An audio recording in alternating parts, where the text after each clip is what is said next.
தினம் ஒரு கதை. வாங்க இன்னைக்கு ஒரு கதை நம்ம கேட்கலாமா? ஹாய் மக்களே, நாம எல்லாருமே வாழ்க்கையில எதையாவது சாதிக்கணும்னு ஓடிக்கிட்டே இருக்கோம் இல்லையா? ஆனா சில நேரங்கள்ல நம்ம எவ்வளவு முயற்சி செஞ்சும் அந்த இலக்கை நம்மால தொட முடியாம போயிடும். அப்போ மனசு ரொம்ப பதற்றமாகும். ஏன் இப்படி நடக்குது அப்படின்னு. வெற்றி நம்ம கைக்கு வராம நழுவுறதுக்கு உண்மையான காரணம் என்ன தெரியுமா?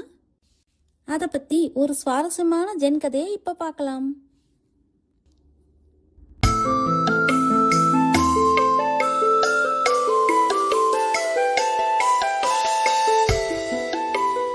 ரொம்ப வருஷங்களுக்கு முன்னாடி ஜப்பான்ல ஒரு மலைப்பகுதியில ஒரு வில்வித்தை குரு வாழ்ந்து வந்தார்.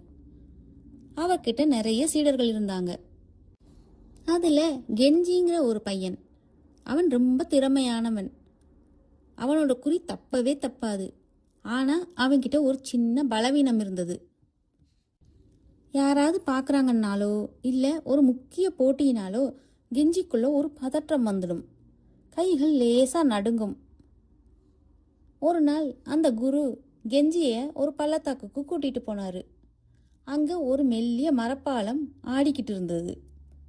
குரு சொன்னாரு, கெஞ்சி, இந்த பாலத்தோட நடுவுல நின்று எதிரே இருக்க அந்த சின்ன இலக்கை நீ தாக்கணும் அப்படின்னு.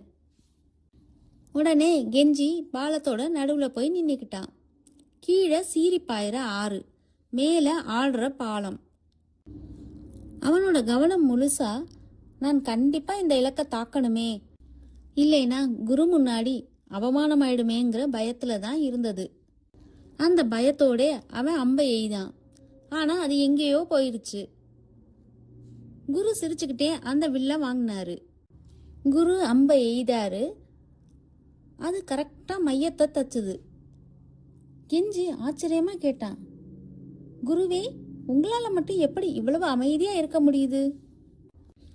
அப்போ அந்த குரு சொன்ன வார்த்தைகள் ரொம்ப முக்கியமானது.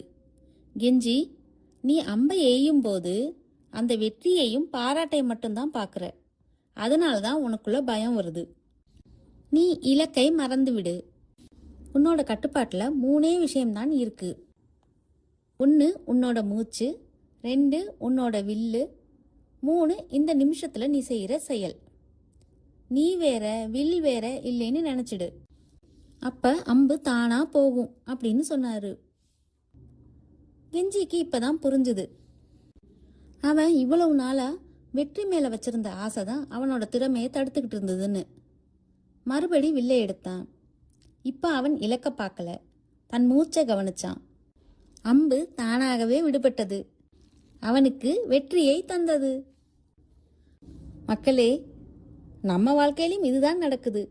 ஒரு எக்ஸாம் எழுதும் போதோ இல்ல ஒரு வேலை செய்யும் போதோ நாம ரிசல்ட் என்ன வரும்னு யோசிச்சு தான் பதற்றமாகறோம். ஜென் தத்துவம் என்ன சொல்லுதுன்னா, உங்களோட வேலையில மட்டும் கவனத்தை வைங்க. முடிவின் மீது இருக்க அதீத ஆசை உங்க திறமையை குறைச்சிடும். ஒரு செயலை ரசிச்சு அதுல உங்களோட முழுமையான ஈடுபாடை கொடுத்து செஞ்சீங்கன்னா வெற்றி உங்களே தேடி வரும். இந்த கதை உங்களுக்கு பிடிச்சிருந்தா உங்க நண்பர்களுக்கும் பகிருங்க. நீங்க உங்களோட இலக்கை அடைய இப்போ எதை கவனிக்க போறீங்கன்னு கமெண்ட்ஸ்ல சொல்லுங்க. நாளை ஒரு சுவாரஸ்யமான கதையில உங்களை சந்திக்கும் வரை பர்பிள் ஸ்கை இன்ஃபோடெயின்மென்ட் சேனலோடு இணைந்திருங்கள். நன்றி.